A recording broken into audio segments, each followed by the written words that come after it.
कांग्रेस की सरकार गिरी थी, जो कर्जा था 100 करोड़ रुपए, अभी जो बोलो कि साल कितने करोड़ रुपए कर्जा, ये बताओ पहले भाई, बता दो सर कर्जा बढ़ गया है ये इससे इनकी समझदारी की पता चलती है, इकोनॉमिक्स का कितना ज्ञान है उसका पता चलता है। आज का जितना जितना जो अभी आपका केंद्र सरकार की योजनाएं हैं, ठीक है, जितनी मुफ्त में मिलने वाली योजनाएं हैं, उसमें से कौन से भारत का मुसलमान नहीं पा रहा?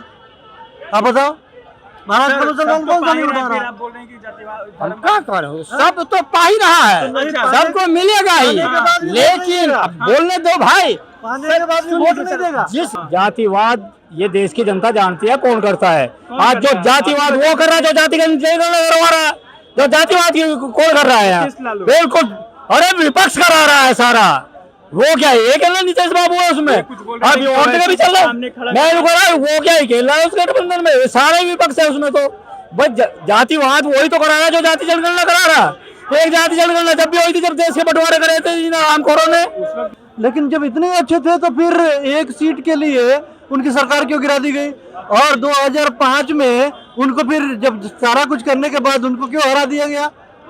हाँ, तो जब इतने ही अच्छे थे तो विपक्ष के लिए, हमारे लिए तो अच्छे थे, तब भी थे, आज भी अच्छे। नमस्कार, मैं सुरजीत कुमार और आप देखना शुरू कर चुके हैं दोस्तों द लोकसभा। जब से कांग्रेस पार्टी ने खुलकर समर्थन किया फिलिस्तीन देश को, तब से देश में दो फाड़ में जनता बढ़ चुकी है। कुछ लोग अब खुलकर समर्थन कर रहे हैं कि जो भी फिलिस्तीन के समर्थक हमास कर रहा है वो सही कर रहा है, तो कुछ लोग अभी भी बोल रहे हैं कि देश के साथ जो नहीं है, आतंकवादियों के साथ है, वो देश के साथ कब हो सकते हैं, क्योंकि अगले 6 महीने में चुनाव है। कहा जा रहा है कि कांग्रेस अपना 2024 का पिच बना रही है चुनाव लड़ने के लिए। तो कुछ लोग ये भी बोल रहे हैं कि क्या कांग्रेस पार्टी पंजाब में चुनाव लड़ेगी, क्योंकि वोट तो उसका इंडिया में है, और इंडिया के खिलाफ जाकर के जिस तरीके से बयानबाजी कर रही है, समर्थन दे रही है, तो पूछना जनता से पड़ेगा कि आखिर चुनाव में इसका असर होगा और कितना होगा, क्योंकि 6 महीने में चुनाव और एक बहुत बड़ा गठबंधन बना हुआ है 28 दलों का। तो पूछते हैं जनता से, क्योंकि जनता ही वोट देती है और सरकार बनाती है। क्या नाम है सर आपका? राकेश कुमार नाम है। राकेश कुमार जी। राकेश जी, कांग्रेस पार्टी अलग और बीजेपी अलग, दूसरे देश के समर्थन में अलग अलग पार्टी बन चुकी है। आप किसके समर्थन में? देखिए, कांग्रेस और कांग्रेस के साथ जुड़ी हुई जो इंडी गठबंधन है, हाँ, ये तो अभी इजराइल और फिलीपींस का मुद्दा अभी 7 दिन पहले आया है, बट ये हर एक मुद्दे में एनडीए से अलग है। आप चाहे आप नए संसद भवन के उद्घाटन का आप मुद्दा देख लें, या फिर आपके जो महिला बिल में तो जबरदस्ती इनको साथ में आना पड़ा, मजबूरी था।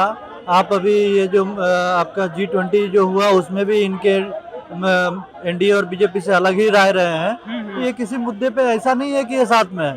ये इजराइल और फिलिस्तीन का मुद्दा अभी आ गया है, ठीक है, तो अभी आ गया है, तो अब ये है इनमें बीजेपी का ओवरऑल जो सर्वे भी आ रहा है, सर्वे भी जो दिखा रहा है, वो स्पष्ट तरीके से दिखा रहा है कि मोदी जी पूर्ण बहुमत से जीत करके आ रहे हैं, मोर देन 300 सीट्स आ रही हैं। लेकिन लालू यादव तो कुछ और बोलते हैं कि चले जाएंगे 6 महीने में। लालू यादव को बोलने दीजिए। लालू यादव जो पिच तैयार कर रहे हैं, अपना पिच जो खोया हुआ है, जनगणना करवाया, हाँ, जातीय जनगणना करा करके वो अभी अब नीचे अपने निचले तबके के मजदूर को चीफ मिनिस्टर के पोजीशन पे बिठाने वाले हैं, निकाल करके। अपने बेटा जो नवाब फेल बेटा है, जिसको कि उप मुख्यमंत्री बना दिया है, जिसको क्रिकेट में तो एंट्री दिला दिया था, लेकिन अपने काबिलियत पे कुछ हो नहीं पाया, अब वहाँ पे उप मुख्यमंत्री बना दिया है। तो क्या है, लालू प्रसाद यादव जी जो निचले तबके के जो गरीब जनता है, उन जिनकी आप जातीय जनगणना ही करा रहे हैं, उसको उप मुख्यमंत्री और मुख्यमंत्री बनाएंगे?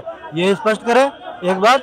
सर, स्पष्ट करना, कुछ लोग बोल रहे हैं कि आतंकवादी के समर्थन में चली गई है कांग्रेस पार्टी।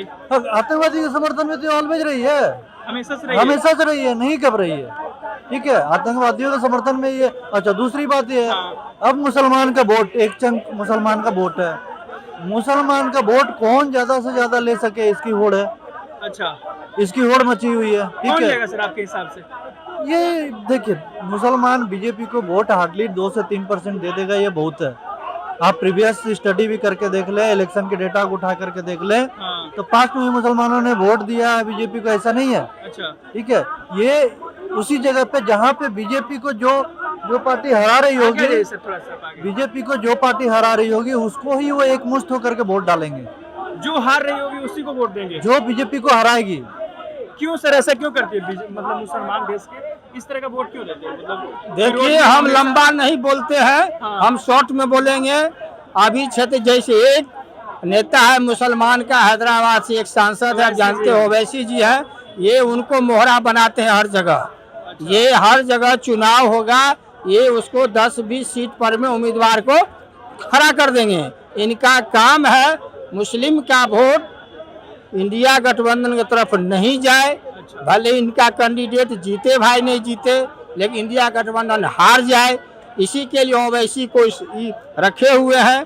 और इसी से ही चुनाव, जानते हैं बिहार में 5 गो सीटों जीत गया था, इन्हीं के चलते। और आरजेडी में सब ज्वाइन कर तब क्या, वो तो बात की बात है, कहीं तो जाएगा ही। यही राजनीति, हमारे देश की राजनीति बहुत घटिया राजनीति चलती है। अब युद्ध हो रहा है इजराइल और फिलिस्तीन में, तो इनको क्या चाहिए? सामंजस्य करना चाहिए, समझौता करना चाहिए। आप कहते हैं विश्व के नेता हैं, विश्व गुरु है, G20, आज कहते हैं P20, सब दिन ABCD 20 होता रहेगा। इससे क्या होगा? खर्चा बढ़ेगी, महंगाई बढ़ेगी, ये विश्व बैंक से कर्जा लेंगे, सधाएगा कौन? ये तो चले जाएंगे। सर अभी कर्जा बढ़ गया मतलब देश पर? बिल्कुल बढ़ गया, इस पर चर्चा कीजिए ना। कितना कर्जा लेके आए थे और कितना कर्जा है और सधाएगा कौन? इनका राजनीति लाइफ है 2 साल, 75 बस।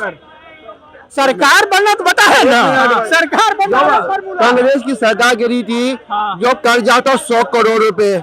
अभी जो वो लोग साल कितने करोड़ रुपए कर्जा, ये बताओ पहले भाई, बता दो। सर कर्जा बढ़ गया है। ये इससे इनकी समझदारी की पता चलती है, इकोनॉमिक्स का कितना ज्ञान है उसका पता चलता है। ठीक है कि G20 करने से देश पे खर्चे बढ़ गए।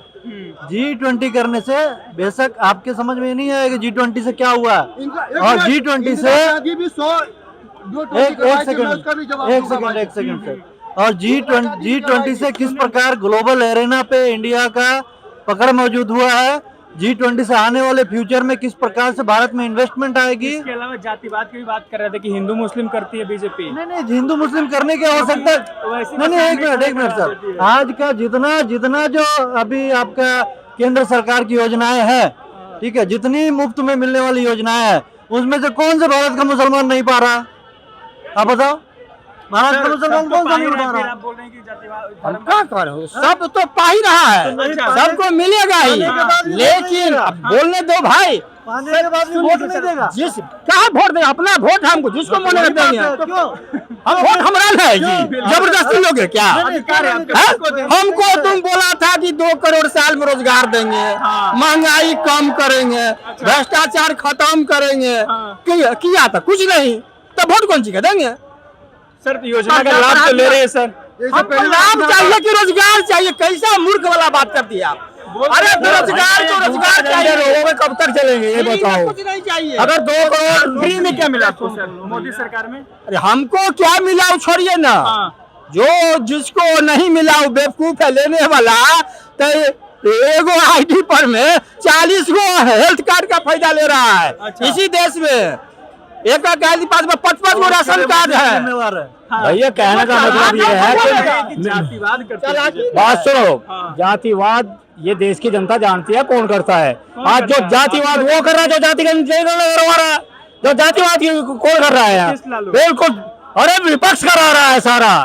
वो क्या है, एक है नीतीश बाबू है उसमें, अभी और जगह भी चल रहा है।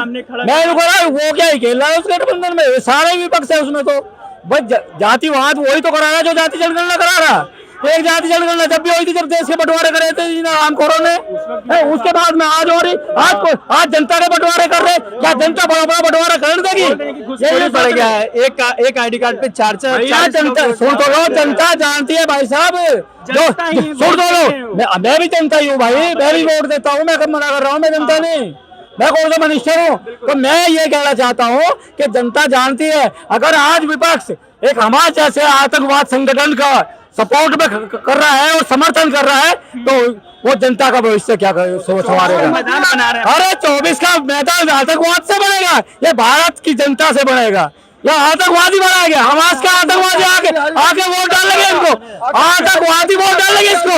तो इनकी सोच देखो, इन गद्दारों की। तो ये इनकी ऐसी सोच है कि एक आतंकवादी का सपोर्ट ले लेंगे तो हम अपनी गुंडागर्दी पावरफुल में आ जाएंगे। अरे जनता खींच खींच के घर में से निकाल के मारेगी। एक सज्जन ने अभी पूछा कि अटल बिहारी वाजपेयी ने ये किया था। आज मैं ये सुनता हूँ बहुत लोग अटल बिहारी वाजपेयी बहुत अच्छे लगते हैं, ठीक है। हाँ नहीं सुनिए, हाँ नहीं उनको जो कि विपक्ष में थे उनको अच्छे लग रहे हैं, हमें तो अच्छे लगते ही थे, उनको अच्छे लग रहे हैं। लेकिन जब इतने अच्छे थे तो फिर एक सीट के लिए उनकी सरकार क्यों गिरा दी गई?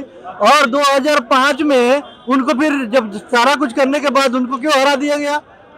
हाँ तो जब इतने ही अच्छे थे तो विपक्ष के लिए, हमारे लिए तो अच्छे थे, तब भी थे, आज भी अच्छे।